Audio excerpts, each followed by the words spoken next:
Hey guys, Austin here, and welcome back to another Pixelmon mod update video on the channel. Officially starting yesterday, actually, Pixelmon 9.1.4, the thing I've been making videos on for a month or so now, has updated and has fully released for everyone to enjoy. For those who do not know, for about a month now, I had the development build to this version. I was able to showcase things in it. I was lucky enough to be given it, and now you all can play the full release version on their website right now, linked in the description, or you can just go under forge.gg. But yeah, today we're just going to sort of go over all the things that have been added in the update. I'm going to sort of spark notes it because I've already reviewed everything in the mod in great detail in videos I've made in the past, which will be linked in the top right hand corner. But I'm going to go over sort of like the spark notes version of this update, show you all the new things that I think are very notable and why you should be playing this version above all else. And yeah, if you guys have been enjoying the Pixelmon guides and videos and updates on the channel, leave a like on this one, subscribe if you're new, and let's hop right into it. So, the first line of Pokemon that have been added in this new update is Lechonk and Oinkologne. You can get both male and female to your heart's content. Lechonk is here. Moving on, we have Nactily, Knacklestack, and Garganacl also added. I should also mention all these Pokemon do naturally spawn in the wild, and I've done guides for each and every one of them if you're wondering on how they spawn. We have Smoliv, Dolliv, and Arboliva. They all are now spawning as well. They look incredibly well done. We have Ironmoth, Slitherwing, and the man himself, Iron Thorns. They all also spawn. I'll tell you guys really quickly, these three will spawn on the end, in the end dimension, in the small end aisles, so you're going to want to go and check that out. We have Glimmet and Glimmora appearing before us. They spawn in the underground as well as a bunch of places, which is really neat. And we have the three Tauros from Paldea. We have the Aqua form, the Fighting form, and the Blaze form all appear in the Savannah biomes, which is really, really cool. And like I said, I have done guides on all of them. You can check them out on my channel. Moving on to some new things that have been added to this new version. They've updated the linking cord specifically for certain Pokemon and how it functions. In the past, the linking cord was used to do certain evolutions, but now they've updated to work with the evolutions of Carablast and Shelmet to evolve them into Excelgor and Excavalier. So long as you have one or two in your party while using the linking cord, it will trigger the evolution for them, which is really nice. You can still find these guys in the wild, but it was sort of a nice detail to update the linking cord to allow evolutions for them. They've also added the new Moon Phase evolution, Moon Phase 0, and the different types of Moon Phases to accommodate certain evolutions, most likely to impact in the future and for certain Pokemon now. Another things that have been updated are some of the Pokemon and how they actually will spawn in dimensions and different biomes. Now, the first thing to note is that Cosmog here will now spawn in Ultra Space during dawn/day as a normal legendary spawn for that dimension. As for the raids in Ultra Space, they are now limited to only these three Pokemon right here, Necrozma, Lunala, and Solgaleo. These are the only three legendary Pokemon that will now appear in raids in Ultra Space. Since Ultra Space has been completely redundant, we will be going over it, do not worry. But just so you guys know, if you thought you could hunt for all legendaries in Ultra Space now, it is only limited to these three legendaries and, of course, Cosmog as well. Moving on, a few other small Pokemon whose biomes and spawning have been updated. You can now fish for the entire Piplup line, which means Piplup, Primplup, and Empoleon in freezing biomes. If you are fishing, you have a chance of encountering them now. For Tadbulb right here, rivers, swamps, and lakes are where it can spawn during all times of day. It has no restrictions now. It can just appear anywhere. For oceanic and beach biomes during the day, we have Kingdra here, which will now be appearing more often for you all to experience. For Buizel, it has been updated for the river, lakes, Stone Shore, Gravel Beach, and Rocky Beach, which is really cool. So Buizel will be appearing in all those biomes to its heart's content at all times during the day. We have both versions of Stunfisk will be appearing in swamps during all times. So Galarian and normal Stunfisk, you can now encounter them there pretty frequently. As for the Wooper line, regular Wooper will be in swamps, rivers, and lakes during day or dusk at all points of time, and Paldean Wooper will be night and dawn. So those are the time periods you will be able to encounter these Pokemon, which is funny because since I've made guides on some of the newer Gen 9 Pokemon, those guides are now slightly inaccurate, but that's okay. And finally, during the swamps at night, you can encounter Marshtomp or Swampert spawning pretty regularly, and you don't have to worry too much about that. A bunch of other things they've updated is, of course, the models for a bunch of their furniture.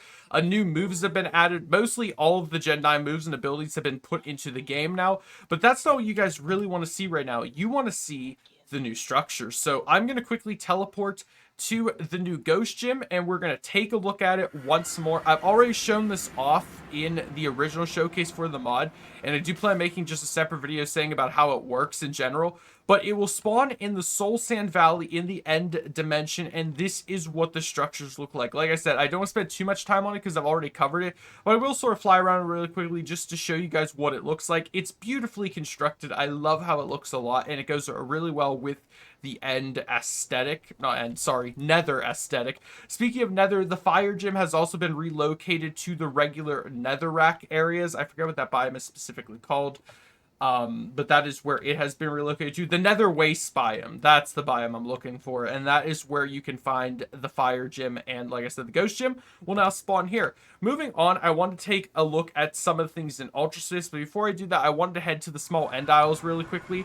This is where I did my showcase for the Iron Thorns. But these are the small end isles and where you will be able to encounter the Paradox form Pokemon. And just keep in mind, go to the end, go all the way out to where you see these tiny little floating islands, and this is where you will be able to encounter the Paradox Pokemon at the moment. No news on them adding actually the Paldean Crater or whatever it's called, but this is where you will be able to encounter the Paradox Pokemon at the moment.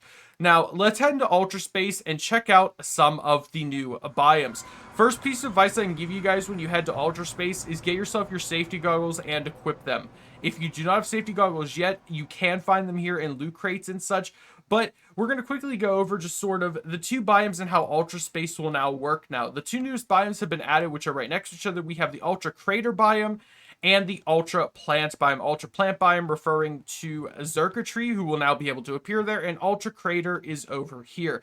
Ultra Crater is pretty cool because it has two unique features in it. One is these sort of geysers that you can go into that it will pull you down and try to murder you, but while you are getting murdered, you can actually loot some of the chests here and get some very unique abilities such as escape rope, some cool armor, some cool weaponry, some fossils, some unique items and ore. Very useful, but keep in mind, while you are dragged down here, it is going to try to murk you, and you're going to want to get out of here as soon as possible.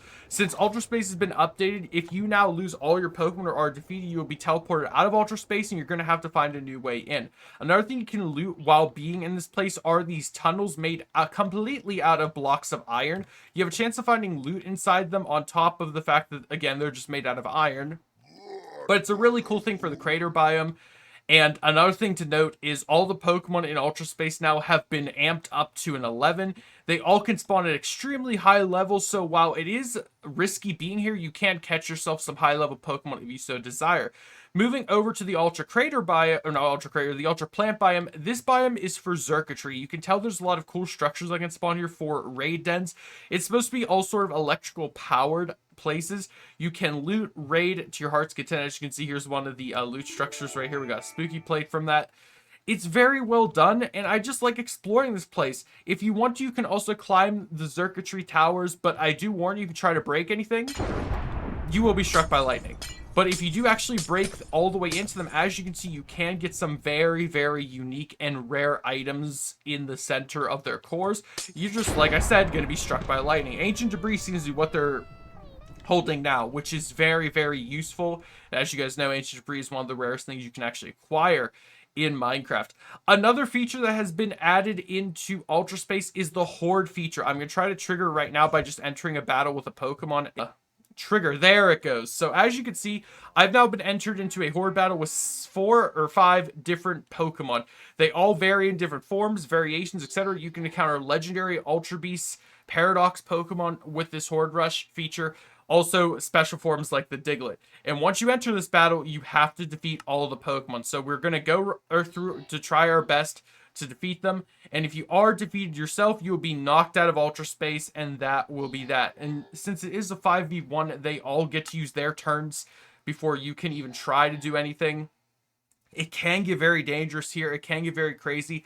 And while I'm getting defeated, because I will be defeated, the last thing that they've really added to make note of in Ultra Space is they added a raid boss feature that you can actually find if you head down into the dungeons, into the lower depths of Ultra Space. You can encounter raid boss eggs, and I will show you what those look like right now.